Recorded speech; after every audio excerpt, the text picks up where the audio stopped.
গল্প বলতে আমি যে খুব বেশি পছন্দ করতাম এমনটা নয়। আমি অনেকটা ইন্ট্রোভার্টই ছিলাম। কিন্তু সময়ের কাছে সবারই হার মানতে লাগে। এইটাকে আবার হার মানাও বলা যায় না।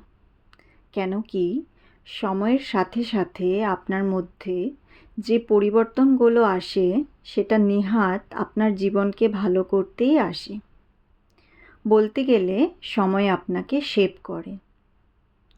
কাল নিউজ ফিডে একটা খুব ভালো কথা আসলো।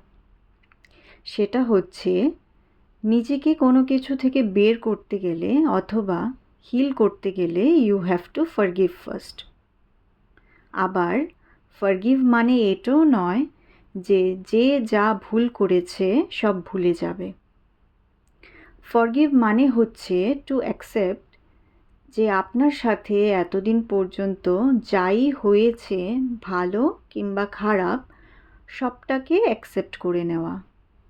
আর এটা বিশ্বাস করা যে everything was necessary to make you this person that you are today.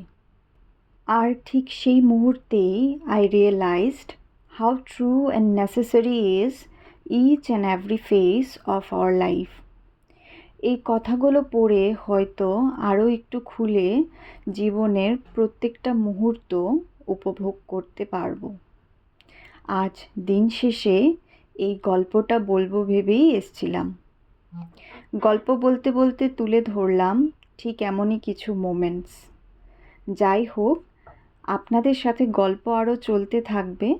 আজ এই বেলায় এইটুকুই।